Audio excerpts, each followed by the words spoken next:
शोभा हम तुष कर कर बरन थे हमरी मत वसगत प्रभ तुमरै जन नानक के प्रभ समरथे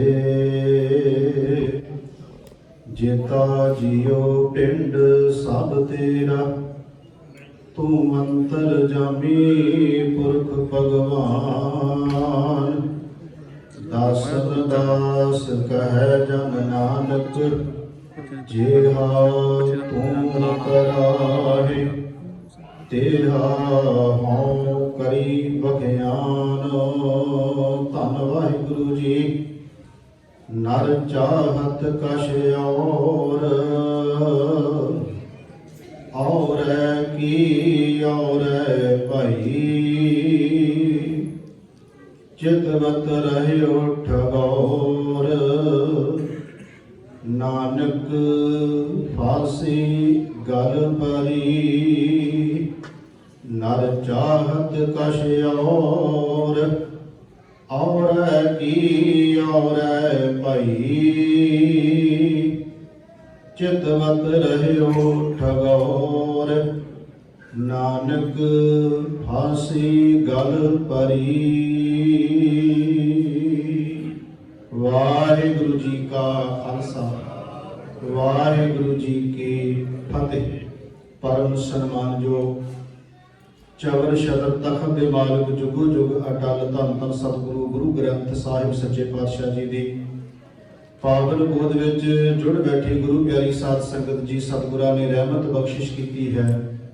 हफ्तावारी दीवान दियां हाजरियां भर के सतगुरां दी पावन गुरबाणी दे पाठ गुरबाणी कीर्तन आप जियां ने सरवण कीते ਹਨ। चल रही लड़ीवार कथा श्री गुरु तेग बहादुर सच्चे पातशाह महाराज जी दे पावन श्लोकां दी सतगुरु ने रहमत बख्शिश करके पहला आप साहब जी के जिहड़े साध संगत जी 59 शब्द सन उन्होंने विचार की। उस तो बाद 57 श्लोक ने जिहड़े भोग के समय ते सरवण करते उन्होंने लड़ीवार विचार चल रही है। अज सतगुरु ने जो बख्शिश की पावन शब्द विच जिवें सहब समत बख्शिश करनगे आपां सतगुरु की वडियाई करनी। करो कृपा एक बार रसना नूं पवित्र करिए मन के टिकाव ते एकाग्रता के वास्ते सारे उच्चारण करिए जी। सतनाम श्री वाहिगुरु जी। करो कृपा सतनाम श्री वाहिगुरु जी। साहिब सतगुरु गुरु तेग बहादुर महाराज जी बख्शिश कर रहे हैं शब्द के अंदर नर चाहत कश और की और भई। जिवें आपां हर वारी पहला अखरी अर्थ ते फिर उहदे भाव अर्थ ते व्याख्या नाल जुड़दे हां। नर दा मतलब हो गया सारे जीव जिहदे विच इस्त्री ते पुरुष दोनों ही आ गए। जदों असीं नर दी गल करांगे प्राणी दी गल करांगे जी दी गल करांगे वो सारिਆਂ वास्ते आ जांदा जिहदे विच इस्त्री भी है ते पुरुष भी है। महाराज कहते हैं कि जीव जिहड़ा है प्राणी जिहड़ा जिहदे अंदर प्राण चलदे ने वो कुछ होर चाहुंदा है। नर चाहत कश और ये कुछ होर चाहुंदा है पर जो ये चाहुंदा असल विच वो हुंदा नहीं। और की और भाई का मतलब है होना वो कुछ है जो परमेश्वर वाहिगुरु परमात्मा नूं भाउंदा है। असीं कुछ होर चाहुंदे हैं परमेश्वर ने जो करना होना वही है जगत विच। अगे महाराज कहते चितवत रहियो ठगौर। बंदे दे चित अंदर हमेशा ठगण दी बिरती रहिंदी है। वो ठगी किसी तरह की भी हो सकती है। उन्होंने दूजे नूं ठगण दे लई हमेशा चित दे अंदर ध्यान दे अंदर उही कोई चलता रहिंदा है। ते महाराज कहते दूजे नूं ठगदा ठगदा खुद ठगिया जाता है। नानक फांसी गल पाई। वो फाही अपने गल पै जाती है जिहड़ी दूसरे ते गल पाउणा चाहुंदा है। ये ने अखरी अर्थ। हुण असीं इहदी व्याख्या नाल जुड़ना है। जदों गुरु ग्रंथ साहिब दी बाणी चों तकांगे ते सतगुरु गरीब निवास सच्चे पातशाह महाराज जी कहते ने जो कुछ जीव चाहुंदा है असीं तां बहुत कुछ चाहुंदे वैसे पर होना वो है जो वाहिगुरु परमात्मा परमेश्वर नूं भाउंदा है। भगत कबीर साहब के श्लोकां च वचन ने कबीर जो मैं चितवों ना करे। कहते जो मैं चितवदा ना वो नहीं असल च हुंदा। कबीर जो मैं चितवों ना करे क्या मेरे चितवै होए कि मैं जो चितवदा असल विच वो नहीं होना। भगत कबीर साहब जी कहते हर का चित विआह हर करे जो मेरे चित ना होए। हरि परमात्मा का चित विआह होया ही वो कुछ होना जो मेरे चेते विच भी नहीं होता। तुसीं कई बार देखो गुरमुखो, ਅਸੀਂ कई बार सोचते गल्लां आम आपां कह दिंदे आ, आपां कहंदे आह ते गल कदी सोची भी नहीं सी जिहड़ी हो गई। ਇਹਦਾ मतलब जो तू सोचिया नहीं वो हो गया संसार अंदर। ते कई बार बंदा कहंदा मैं ते बहुत कुछ सोचिया सी वो होया नहीं। इत्थों सिद्धी स्पष्ट हो गई गल कि हुण जगत विच हुण ਇਹਦੇ अर्थ ਇਹ ना कढ ਲੈਣੇ ਜਿਹੜੇ ਅਸੀਂ ਇਹ कर ਲੈਨੇ ਇਹਦਾ मतलब जी सब कुछ ਉਹਦੇ हुक्म मुताबिक होना है। ਤੇ ਜੋ ਚੰਗਾ ਮੰਦਾ ਜਿਹੜੇ ਬੰਦੇ ਪਰਾਹੇ ਪਏ ਹੋਏ ਨਸ਼ੇ ਕਰ ਰਹੇ ਨੇ, ਗਲਤ ਰਸਤੇ ਤੇ ਪਏ, ਫਿਰ ਆਪਣੇ ਆਪ ਹੀ ਤਾਂ ਪਾਏ ਹੋਏ ਨੇ। ਨਹੀਂ ਗੁਰਮੁਖੋ, ਉਹਨੂੰ ਸਮਝਣ ਵਾਸਤੇ ਇੱਕ ਛੋਟੀ ਜਿਹੀ ਕਹਾਣੀ ਕਿ ਮੁਹੰਮਦ ਸਾਹਿਬ ਦੇ ਸਾਹਮਣੇ ਉਹਨਾਂ ਦਾ ਸ਼ੇਸ਼, ਉਹਨਾਂ ਦਾ ਸ਼ਾਗਿਰਦ ਪੁੱਛਦਾ ਹੈ ਜੀ ਸਾਰਾ ਕੁਝ ਰੱਬ ਦੇ ਹੱਥ ਵਿੱਚ ਕਿ ਮੇਰੇ ਵੀ ਕੁਝ ਹੈ। ਉਹਨਾਂ ਨੇ ਕਿਹਾ ਵੀ ਮੈਂ ਇਹਨੂੰ ਕਿਹੜੇ ਤਰੀਕੇ ਨਾਲ ਸਮਝਾਵਾਂ। ਬੰਦੇ ਨੂੰ ਕਈ ਵਾਰ ਸੌਖਾ ਢੰਗ ਲੱਭਦੇ ਨੇ ਸਮਝਾਉਣ ਵਾਲੇ। ਉਹਨਾਂ ਨੇ ਕਿਹਾ ਮੇਰੇ ਸਾਹਮਣੇ ਖੜ। ਸਾਹਮਣੇ ਖੜਾ ਕੇ ਕਹਿੰਦੇ ਇੱਕ ਪੈਰ ਜ਼ਮੀਨ ਤੋਂ ਚੁੱਕ। ਉਹਨੇ ਕਾਲੀ ਕਾਲੀ ਸੱਜਾ ਪੈਰ ਚੁੱਕ ਲਿਆ। ਮੁਹੰਮਦ ਸਾਹਿਬ ਕਹਿੰਦੇ ਦੂਸਰਾ ਪੈਰ ਵੀ ਚੁੱਕ ਲੈ। ਉਹ ਕਹਿੰਦਾ ਜੀ ਨਹੀਂ ਚੁੱਕਿਆ ਜਾਣਾ। ਪੁੱਛਿਆ ਕਿਉਂ? ਕਹਿੰਦੇ ਜਿਹੜਾ ਪਹਿਲਾ ਚੁੱਕਿਆ ਉਹ ਜ਼ਮੀਨ ਤੇ ਰੱਖਣਾ ਪੈਣਾ ਹੈ। ਕਹਿੰਦੇ ਤੇਰੇ ਸਵਾਲ ਦਾ ਜਵਾਬ ਹੈ। ਕਹਿੰਦੇ ਜੀ ਸਵਾਲ ਦਾ ਜਵਾਬ ਕਿਵੇਂ? ਮੁਹੰਮਦ ਸਾਹਿਬ ਕਹਿੰਦੇ ਦੇਖ, ਜਦੋਂ ਤੂੰ ਜ਼ਮੀਨ ਤੋਂ ਪੈਰ ਚੁੱਕਣਾ ਸੀ ਮਰਜ਼ੀ ਤੇਰੀ ਸੀ, ਸੱਜਾ ਚੁੱਕਣਾ ਕਿ ਖੱਬਾ ਚੁੱਕਣਾ ਤੂੰ ਦੇਖਣਾ ਹੈ। ਤੂੰ ਸੁਤੰਤਰ ਹੈ ਇੱਕ ਪੈਰ ਚੁੱਕਣ ਦੇ ਵਿੱਚ, ਪਰ ਦੂਜਾ ਨਹੀਂ ਤੂੰ ਚੁੱਕ ਸਕਦਾ। ਦੂਜਾ ਤਾਂ ਚੁੱਕਿਆ ਜਾਣਾ ਜੇ ਪਹਿਲਾ ਰੱਖਿਆ ਹੋਵੇਗਾ। ਇਹਦਾ ਮਤਲਬ ਪੈਰ ਚੁੱਕਣ ਲੱਗਿਆ ਤੂੰ ਦੇਖਣਾ ਵੀ ਇਹ ਪੈਰ ਕਿੱਧਰ ਨੂੰ ਜਾ ਰਿਹਾ ਹੈ, ਧਰਮ ਦੇ ਰਸਤੇ, ਸੱਚ ਦੇ ਰਸਤੇ, ਵਾਹਿਗੁਰੂ ਦੇ ਰਸਤੇ ਤੇ ਜਾ ਰਿਹਾ ਕਿ ਜਾਂ ਦੂਸਰੇ ਰਸਤੇ ਨੂੰ ਜਾ ਰਿਹਾ। ਇਹ ਤੂੰ ਸੋਚਣਾ ਇੰਨੀ ਕੁ ਵਾਹਿਗੁਰੂ ਨੇ ਤੈਨੂੰ ਸੋਝੀ ਬਖਸ਼ਿਸ਼ ਕੀਤੀ। ਮੈਂ ਤਾਂ ਕਹਿ ਰਿਹਾ ਜਦੋਂ ਇਹ ਚੀਜ਼ਾਂ ਅਸੀਂ ਸਮਝਣੀਆਂ ਹੁੰਦੀਆਂ ਉਹਨਾਂ ਚਿਰ ਸਮਝ ਨਹੀਂ ਆਉਂਦੀਆਂ ਜਿੰਨੀ ਦੇਰ ਖੁਦ ਗੁਰੂ ਕੀ ਬਾਣੀ ਨਾਲ ਪੜ੍ਹਦੇ ਨਹੀਂ, ਸਮਝਦੇ ਨਹੀਂ, ਜੁੜਦੇ ਨਹੀਂ, ਉਨੀ ਦੇਰ ਸਮਝ ਨਹੀਂ ਆਉਂਦੀ। ਖੈਰ ਮੈਂ ਬੇਨਤੀ ਕਰ ਰਿਹਾ ਕਿ ਸਤਿਗੁਰੂ ਗੁਰੂ ਗ੍ਰੰਥ ਸਾਹਿਬ ਦੀ ਬਾਣੀ ਜਿਹੜੇ ਅੱਜ ਪ੍ਰਕਰਨ ਚੱਲ ਰਿਹਾ ਵੀ ਜੋ ਅਸੀਂ ਚਾਹੁੰਦੇ ਆ ਉਹ ਨਹੀਂ, ਜੋ ਵਾਹਿਗੁਰੂ ਪਰਮਾਤਮਾ ਚਾਹੁੰਦਾ ਹੁੰਦਾ ਉਹੀ ਹੈ। ਸਤਿਗੁਰੂ ਦੀ ਬਾਣੀ ਦਾ ਸ਼ਬਦ ਹੈ ਰਾਜਾ ਸ਼ਰਮ ਮਿਤ ਨਹੀਂ ਜਾਣੀ ਤੇਰੀ, ਤੇਰੇ ਸੰਤਨ ਕੀ ਹਉ ਚੇਰੀ। ਆਹ ਹੈ ਜੋ ਅਸੀਂ ਚਾਹੁੰਦੇ ਹੋਰ ਹੈ, ਜੋ ਵਾਹਿਗੁਰੂ ਚਾਹੁੰਦਾ ਉਹ ਹੋਰ ਹੈ। ਇਹ ਭਗਤ ਜੀ ਦਾ ਸ਼ਬਦ ਹੈ। ਕਹਿਣ ਲੱਗੇ ਰਾਜਾ ਸ਼ਰਮ ਮਿਤ ਨਹੀਂ ਜਾਣੀ ਤੇਰੀ, ਕੌਣ ਤੇਰਾ ਅੰਦਾਜ਼ਾ ਲਾ ਸਕਦਾ ਹੈ, ਤੇਰੇ ਸੰਤਨ ਕੀ ਹਉ ਚੇਰੀ। ਅਗਲੇ ਸ਼ਬਦ ਨੇ ਹਸਤੋ ਜਾਏ ਸਰੋਵਤ ਆਵੇ, ਰੋਵਤ ਜਾਏ ਸੋ ਹਸੈ। ਕਹਿੰਦੇ ਬੰਦਾ ਹੱਸਦਾ ਹੋਇਆ ਤੁਰਿਆ ਜਾਂਦਾ ਹੈ, ਪਤਾ ਨਹੀਂ ਕਿਹੜੇ ਵੇਲੇ ਰੋਂਦੇ ਹੋਏ ਨੇ ਤੁਰੇ ਆਉਣਾ, ਤੇ ਜਿਹੜਾ ਰੋਂਦਾ ਆ ਰਿਹਾ ਪਤਾ ਨਹੀਂ ਕਿਹੜੇ ਵੇਲੇ ਉਹਨੇ ਹੱਸਦੇ ਤੁਰੇ ਆਉਣਾ ਹੈ। ਹਸਤੋ ਜਾਏ ਸਰੋਵਤ ਆਵੇ, ਰੋਵਤ ਜਾਏ ਸੋ ਹਸੈ। ਬਸਤੋ ਹੋਏ ਸੋ ਊਜਰ, ਊਜਰ ਹੋਏ ਸੋ ਬਸੈ। ਜਿੱਥੇ ਸ਼ਹਿਰ ਵਸਦੇ ਨੇ ਉੱਥੇ ਖਿੰਡ ਦੇ ਵਿੱਚ ਸਾਧ ਸੰਗਤ ਜੀ ਉਜਾੜ ਹੋ ਜਾਂਦੇ ਹੈ। ਜਿੱਥੇ ਉਜਾੜਾ ਹੈ ਉੱਥੇ ਸ਼ਹਿਰ ਵਸ ਜਾਂਦੇ ਹੈ। ਇਹਦਾ ਮਤਲਬ ਕਰਤੇ ਦੀਆਂ ਕੁਦਰਤ ਦੀਆਂ ਖੇਡਾਂ ਨੂੰ ਕੌਣ ਜਾਣ ਸਕਦਾ ਹੈ। ਭਗਤ ਜੀ ਕਹਿ ਰਹੇ ਨੇ ਕਿ ਰਾਜਾ ਸ਼ਰਮ ਮਿਤਰੀ ਜਾਨੀ ਤੇਰੀ, ਤੇਰੇ ਸੰਤਨ ਕੀ ਹਉ ਚੇਰੀ। ਹਸਤੋ ਜਾਏ ਸਰੋਵਤ ਆਵੇ, ਰੋਵਤ ਜਾਏ ਸੋ ਹਸੈ। ਬਸਤੋ ਹੋਏ ਸੋ ਊਜਰ, ਊਜਰ ਹੋਏ ਸੋ ਬਸੈ। ਜਲ ਤੇ ਥਲ ਕਰ ਥਲ ਤੇ ਕੂਆਂ ਕੂਪ ਤੇ ਮੇਰ ਕਰਾਵੇ। ਧਰਤੀ ਤੇ ਆਕਾਸ਼ ਚੜਾਵੇ, ਚੜੇ ਆਕਾਸ਼ ਕਰਾਵੇ। ਭੇਖਾਰੀ ਤੇ ਰਾਜ ਕਰਾਵੇ, ਰਾਜਾ ਤੇ ਭੇਖਾਰੀ। ਖਲ ਮੂਰਖ ਤੇ ਪੰਡਤ ਕਰੋ, ਪੰਡਤ ਤੇ ਮੁਗਦਾਰੀ। ਨਾਰੀ ਤੇ ਜੋ ਪੁਰਖ ਕਰਾਵੇ, ਪੁਰਖਣ ਤੇ ਜੋ ਨਾਰੀ। ਕਹੋ ਕਬੀਰ ਸਾਧੂ ਕੋ ਪ੍ਰੀਤਮ, ਤਿਸ ਮੂਰਤ ਬਲਿਹਾਰੀ। ਭਗਤ ਕਬੀਰ ਸਾਹਿਬ ਜੀ ਕਹਿੰਦੇ ਰੋਂਦਿਆਂ ਨੂੰ ਹਸਾ ਦਿੰਦਾ ਹੈ, ਹੱਸਦਿਆਂ ਨੂੰ ਰਵਾ ਦਿੰਦਾ ਹੈ। ਜਿੱਥੇ ਉਜਾੜ ਹੈ ਉੱਥੇ ਉਹ ਸ਼ਹਿਰ ਵਸਾ ਦਿੰਦਾ ਹੈ। ਸ਼ਹਿਰ ਥਾਂ ਉਜੜ ਜਾਂਦੇ ਨੇ। ਉਹ ਖੂਹ ਦੇ ਵਿੱਚ ਪਰਬਤ ਸਵੇਰ ਬਣਾ ਸਕਦਾ, ਪਹਾੜ ਜਿੱਥੇ ਪਹਾੜ ਨੇ ਉੱਥੇ ਖੂਹ ਬਣਾ ਸਕਦਾ ਹੈ। ਇਸ ਕਰਕੇ ਉਹਦੀ ਖੇਡ ਨੂੰ ਕੌਣ ਜਾਣੇ। ਆਓ ਥੋੜਾ ਜਿਹਾ ਹੋਰ ਅੱਜ ਮੈਂ ਵਿਚਾਰ ਬਹੁਤ ਜ਼ਿਆਦਾ ਨਹੀਂ ਕਰਨੀ, ਸੰਖੇਪ ਕਰ ਰਿਹਾ ਕਿਉਂਕਿ ਅੱਜ ਬੜੇ ਮਾਣ ਵਾਲੀ ਗੱਲ ਹੈ ਕਿ ਸਾਡੇ ਇਸ ਸੰਗਤ ਦੇ ਵਿੱਚ, ਇਸ ਗੁਰੂ ਘਰ ਦੇ ਵਿੱਚ ਬਹੁਤ ਵੱਡੀ ਇੱਕ ਸ਼ਖਸੀਅਤ ਆਈ ਹੋਈ ਹੈ ਜਿਨ੍ਹਾਂ ਨੇ ਤੁਹਾਡੇ ਦਰਸ਼ਨ ਕਰਨੇ ਆ।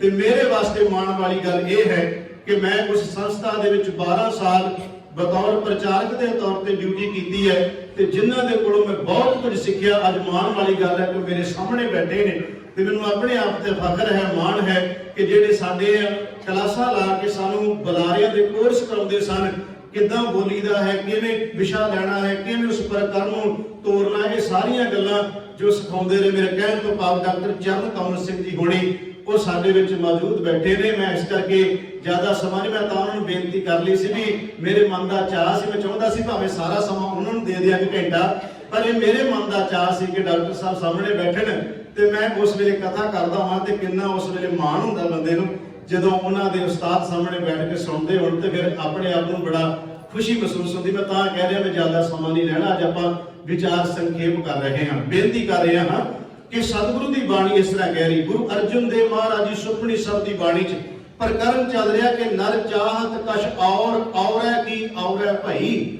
सतगुरु गुरु अर्जन देव जी का शब्द है सुखमनी साहब की बाणी च सरल जिहा है, सब नूं चेते आ जाना है। निकी कीरी मह कल रख है, इसका मतलब निकी जी कीड़ी में एडी वड्डी ताकत परमात्मा रख दिंदा है। भस्म करे लश्कर कोट लख है। तो मैं अपने ढंग नाल इस तरह ले रहा, ये भी तो एक निक्का जिहा सैली सी जिन्होंने पता थोड़ा सी 2 साल पहला कि सैकड़े जहाज उड़ते हुए जमीन ते आ जाएंगे, निक्के जे सिर ने वक्त नहीं पा दिता साहिल। कभी किसी ने सोचिया सी गल जी आप कह रहे कि नर चाहत कछ और, कभी कोई बंदा सोचता जिहड़ा कहता सिर फुटन जगह टाइम नहीं है, वो भी घरे बह गया 2-4-6 महीने बाहर नहीं निकलिया। किसी को कोई नहीं सी पता भी इहो जी घटना भी वापर सकती है कि सगे परिवार के जी जे मर जान तो उन्होंने लागू लाने लिए भी कोई लागे नहीं जा सकता। इदा के सोचा सी कदे कि परिवार अगले कहते लै जाओ जी, सानू नहीं पता जिद्दां करना सामभ लिओ। ਇਹਦਾ मतलब ਅਸੀਂ कुछ होर चाहुंदे आ, कुदरत की जो खेड उन्होंने कोई समझ नहीं सकता। महाराज कहते नीकी कीड़ी मह कल रख है, भस्म करे लश्कर कोट लख है, जिसका सास न काटते आप ताको राख दे कर हाथ। सतगुरु गरीब नवाज पातशाह कहते मानस जतन करत बहु भांत, तिसके करत बिरथे जात। ਅਸੀਂ ਤਾਂ कई तरह ਦੀਆਂ चीज़ां सोचते हैं, पर सतगुरु की बाणी का वचन है सबनी छालां मारियां करता करे सो होए छालां ते मारदे हैं। 2 प्रमाण होर दे के समाप्ति करन लगे हैं कि ਅਸੀਂ की चाहुंदे हैं ते हुंदा की है। वो संस्कृति विचों मैं 2 शब्द कहन लगे हैं, नर चाहत कछ और है की और है भाई। गुरु अर्जन देव जी के जो 2 श्लोक ने तो दोनों ही बराबर ने। एक विच महाराज कहते हैं कि एक बंदा शिकारी, वो शिकार मारना चाहता, हरणी उसके सामने, तीर उन्हें खिंचा हुआ, पूरा तान ला के जोर ला के निशाना ला के वो हिरण नूं मार लग्या ते रब ने बचा लिया, हिरण मरिया नहीं। पहली उदाहरण ये है। दूसरे शब्द विच गुरु अर्जन देव जी कहते एक बंदे ने चंगा सोहना घर बनाया, बड़ी उच्ची जगह ते रह रहा, मौत का कदी चेता नहीं, गनमैन बाडीगार्ड बहुत ज्यादा रखे हुए ने। महाराज कहते उस बंदे नूं कीड़ी लड़ा के परमात्मा ने मरवा दिता। इसदा मतलब असीं जो चाहुंदे हैं ਉਹਦੇ उल्ट परमात्मा कुछ होर वरता दिंदा है। दोनों श्लोक ने सतगुरु गुरु अर्जन देव सच्चे पातशाह महाराज जी दे। मृगी पेखंत बदक प्रहरेण लक आबद है, ਇਹਦਾ मतलब हो गया हिरनी बदक मैंने शिकारी ऐ रीझ नाल पूरा जोर ला के वो हिरन नूं मार लग्या है। सतगुरु गुरु अर्जन देव महाराज जी कह रहे हैं कि मृगी पेखंत बदक प्रहरेण लक आबद है। मार के आह जस रखेण, वाह परमात्मा, ਇਹਦੇ अर्थ ਇਹ ਨੇ आह जस रखेण गोपाल नानक रोम न छद्दिया ते मारे कहंदे दा वाल नहीं विंगा कर सकिया। ते अगला श्लोक नाल ही है।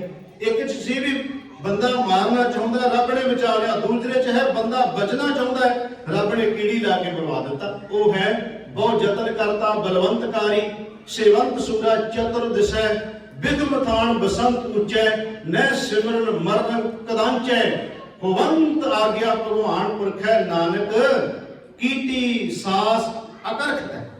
महाराज कहते एक छिन विचों कीड़ी लड़ा के मरवा दिता। चलो एक इतिहास की मैं जिवें विच कहना हुंदा भी एक झाकी असीं लै लैंदे हुंदे आ, वो भी वो लईदी जिहड़ी गुरु ग्रंथ साहिब दे विच प्रमाण मिलदे होण। नर चाहत कछ और, सतगुरु गुरु अर्जन देव महाराज जी नूं सिखां ने कहा महाराज सूली खां चढ़ के आ रहा, नर चाहत कछ और है की और है भाई। कहते महाराज सूली खां चढ़ के आ रहा, कोई जतन करिए कोई हिला करिए। वो शब्द ने गुरु ग्रंथ साहिब महाराज जी विच, प्रथमे मता के पत्री चलाऊं, द्वितीय मता दोय मानुख पहचाऊं, तृतीय मता कछ करूं पाया, मैं सब कुछ छोड़ प्रभु तू ही ध्याया। महाराज कहते असीं कादे वास्ते जतन करिए। सतगुरु गुरु अर्जन देव जी महाराज कहते नहीं, ना मैं किसी को भेजना, ना चिट्ठी पत्र, ना कोई जतन करना। होया कि सूली खां चढ़ के आ रहा, फिरती चंद चढ़ा के लिया रहा, वो अपने आवे भट्ठे बिठाउणा चाहुंदा है।